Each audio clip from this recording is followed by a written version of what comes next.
GK GS study channel में आपका स्वागत है। यूपीएसआई के एक परीक्षा को दृष्टिकोण को देखते हुए आज हम लोग पढ़ते हैं संविधान। संविधान के बारे में जो संविधान में यूपीएसआई या एसआई जैसे एग्जाम्स में पूछे गए उन्हीं प्रश्नों को करते हैं। संविधान का उद्देश्य, तो संविधान सभा ने उद्देश्य प्रस्ताव, जिसे बाद में संविधान की प्रस्तावना के रूप में लिया गया, पंडित जवाहरलाल नेहरू द्वारा 13 दिसंबर 1946 को प्रस्तुत किया गया। तो उद्देश्य प्रस्ताव किसके द्वारा पेश किया गया था? पंडित जवाहरलाल नेहरू द्वारा। और किस डेट को पेश किया गया था? 13 दिसंबर 1946 को। अगर इसके उद्देश्य प्रस्ताव में आएगा तो क्या आएगा, किस डेट को पेश किया गया था, तो इसमें क्या आ जाएगा? 13 दिसंबर 1946 को। किसने पेश किया? पंडित जवाहरलाल नेहरू।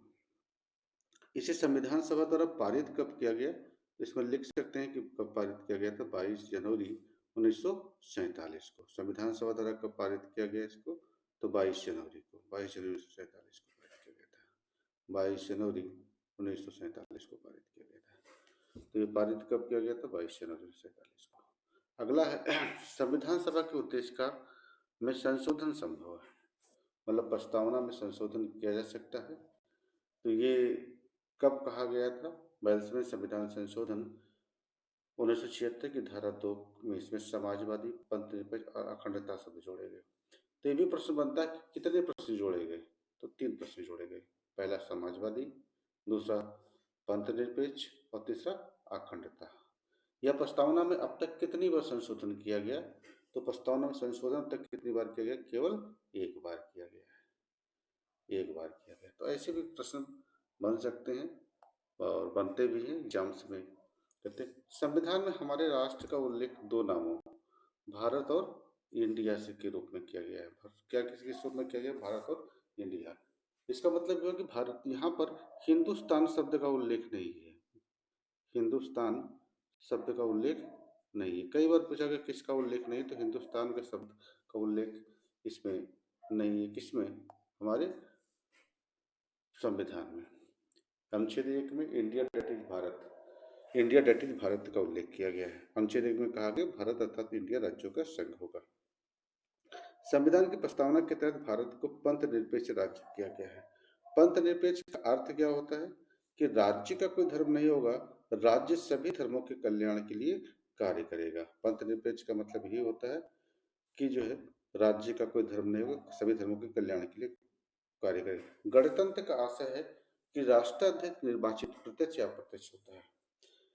अभी गणतंत्र के अलावा राजतंत्र का अगर देखा जाए तो राजतंत्र का मतलब क्या होगा? कि जो वंश के आधार पर होगा, और गणतंत्र का मतलब हुआ कि प्रत्यक्ष या अप्रत्यक्ष रूप से निर्वाचित होगा। भारतीय संविधान की प्रस्तावना में हम भारत के लोग शब्दों से शुरू होती है। हम भारत के लोग, we the people of India. तो ये अमेरिका से लिया गया है, अमेरिका देश से लिया गया है, और हम भारत के लोग से शुरू होती है। ये सारे एग्जाम से पूछे गए हैं। भारत के पंथ निरपेक्ष राज्य होने का सही भाव यह है कि भारत में राज्य का कोई धर्म नहीं, तदनुसार सभी धर्मों के राज्य द्वारा समान अपेक्षित प्रश्रय अपेक्षित है। भारतीय संविधान की प्रस्तावना में आर्थिक स्वतंत्रता का उल्लेख नहीं है। तो विचार, अभिव्यक्ति, विश्वास, धर्म और उपासना की स्वतंत्रता का उल्लेख है। तो किसकी नहीं? आर्थिक स्वतंत्रता का उल्लेख नहीं है। सामाजिक, धार्मिक और राजनीतिक न्याय की बात की गई है, और विचार, अभिव्यक्ति, विश्वास, धर्म और उपासना की स्वतंत्रता की बात की गई है। भारतीय संविधान उद्देशिका को संविधान की आत्मा कहा जाता है। तो उद्देशिका को संविधान की आत्मा, संविधान की कुंजी, संविधान का दर्शन, कई नामों से जाना जाता है। संविधान निर्माताओं के मनोभाव और आदर्श उद्देशिका में प्रतिबिंबित होते हैं। ठीक है, तो जो संविधान निर्माता के आदर्श हैं या उनके विचार हैं, ये कहाँ पे दिखाई देते हैं? वो उद्देशिका में देते हैं। के.एम. मुंशी ने उद्देशिका को राजनीतिक जनपत्री कहा है। बी.आर. अम्बेडकर ने संवैधानिक उपचारों के अधिकार को संविधान की आत्मा, के.एम. मुंशी ने राजनीतिक कुंडली कहा है। ये राजनीतिक कुंडली किसने कहा? के.एम. मुंशी ने। किसको कहा? प्रस्तावना या उद्देशिका को। भीमराव अम्बेडकर ने संवैधानिक उपचारों के अधिकार को संविधान की आत्मा कहा। अब इसमें देखिए, भीमराव अम्बेडकर ने संवैधानिक उपचारों का, ये हमारा कौन सा मौलिक अधिकार है? 6ठा मौलिक अधिकार है। किस अनुच्छेद में है? अनुच्छेद कौन सा होगा? ये 32। तो इसमें 5 प्रकार की रिटें निकलती। ये सब बम्बई बनाम यूनियन ऑफ इंडिया के मामले में उच्चतम न्यायालय ने कहा कि उद्देश्य का संविधान का अभिन्न अंग है। भारतीय संविधान में दिए गए नीति से तत्व न्यायालय द्वारा परिवर्तनीय नहीं है। राज्य के चार आवश्यक तत्व है: जनसंख्या, भूभाग, सरकार और संप्रभुता। अब जनसंख्या तो आप जब लोग पढ़ते हैं तो जनसंख्या कितनी होनी चाहिए, तो जिस समय प्लेटो थे उन्होंने कहा कि 5040 होनी चाहिए। राज्य का मतलब यहाँ देश से है। उसके बाद प्लेटो के बाद अरस्तु ने कहा कि ना तो बहुत कम होने चाहिए, बहुत ज़्यादा होनी चाहिए। रूसो ने कहा कि जनसंख्या कितनी होनी चाहिए, वो 10,000 होनी चाहिए।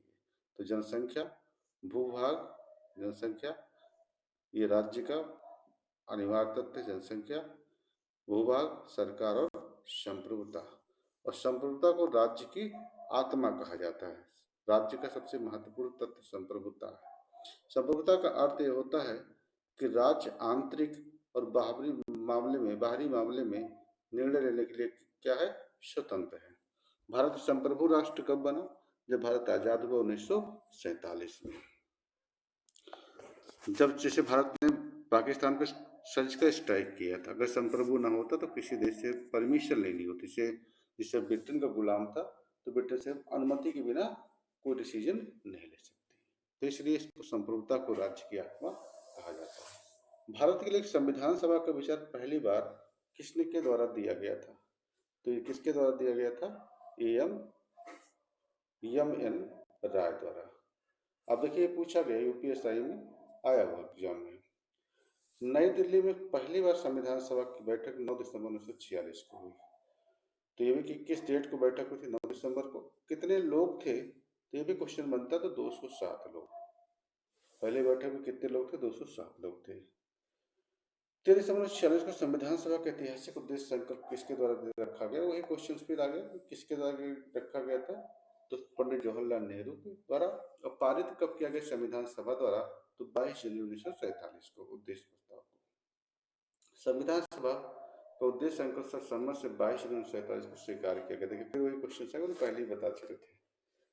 तो ये कब स्वीकार किया गया था या पारित किया गया था? तो 22 जनवरी 1947 को। ये बिल्कुल आप नोट कर लीजिएगा और इसके साथ साथ आप नोट करते रहिएगा। मैं सारी की सारी आपको कराता रहूँगा और इसको नोट करना जरूरी है कि तभी आप बेहतर कर सकते हैं। आगे है, संविधान सभा में हैदराबाद देशी रियासत के प्रतिनिधि ने भाग नहीं लिया था। तो हैदराबाद ने संविधान सभा में शामिल नहीं थे। बी.एन. राव की अनुशंसा की थी किसी व्यक्ति के अधिकारों को दो श्रेणियों में विभाजित किया जाना चाहिए: न्याय और अन्याय, जिसे संविधान की मसौदा समिति द्वारा स्वीकार किया गया। मसौदा का मतलब यहाँ होता है ड्राफ्टिंग कमेटी, ड्राफ्टिंग कमेटी या प्रारूप समिति। तो प्रारूप समिति के अध्यक्ष कौन थे? डॉक्टर भीमराव अंबेडकर। और अंबेडकर के अलावा कितने अन्य लोग थे? तो 6 लोग थे। मतलब कुल मिलाकर कितने थे? अंबेडकर को मिलाकर 7 लोग थे। Doctor Bhimrao Ambedkar drafting commission के ड्राफ्टिंग कमेटी के अध्यक्ष थे और इसीलिए उन्हें संविधान का पिता कहा जाता है। संविधान सभा के सर आलाद कृष्ण स्वामी अय्यर ऐसे सदस्य थे जिन्होंने कहा था कि हमारे संविधान की प्रस्तावना में उन बातों के अभिव्यक्त किया गया है जिनके बारे में हमने सोचा था या इतने लंबे से जिन्हें सपना देखा था। तो किसने कहा था? आलाद कृष्ण स्वामी। भारतीय संविधान का निर्माण संविधान सभा द्वारा किया गया। भारतीय संविधान को 26 नवंबर 1949 को अपनाया गया और इसे इम्प्लीमेंट किया गया, लागू किया गया 26 जनवरी 1950 को। तो एडाप्ट कब किया गया, अपनाया कब गया? तो 26 नवंबर 1949 को। और ऐसा इसी में लागू आ जाए तो लागू कब किया गया था? 26 जनवरी 1950 को। ये दोनों में आप अंतर ध्यान रखिएगा। भारतीय संविधान को मित्र शुक्ल 7वीं संवत 2006 विक्रमी को अंगीकृत, अधिनियमित और आत्मकृत किया गया। भारत के गणतंत्र के रूप में जन्म 26 जनवरी 1950 को हुआ। तो भारत गणतंत्र राज्य कब बना? राज्य का सेंस यहाँ देश से लिया जाता है पॉलिटिकल साइंस में। तो 26 जनवरी 1950 को। प्रस्तावना के अनुसार भारतीय संविधान में अपना अधिकार भारत की जनता से प्राप्त करता है। तो बिल्कुल सही है कि वो अपना अधिकार किससे प्राप्त करता है? भारत की जनता से। भारतीय संविधान की प्रस्तावना में गणराज्य मूल शब्द का उपयोग यह दर्शाने के लिए किया गया कि भारत एक राष्ट्र का निर्वाचित प्रमुख होगा। तो ये गणराज्य का ये बताया गया कि भारत के राष्ट्र का निर्वाचित सदस्य होगा। तो ऐसे छोटे छोटे वीडियो हम बनाते रहेंगे आपको भी तत्काल में कि इस टाइप का रिवीजन कर सकते हैं। और एग्जाम के समय रिवीजन एक बहुत बड़ी महत्वपूर्ण भूमिका होती है। और आप नोट्स बनाते रहें, बेहतर से बेहतर कोशिश करते हैं कि कैसे आपको बेहतर से बेहतर पढ़ाया जा सके। जय हिंद सर।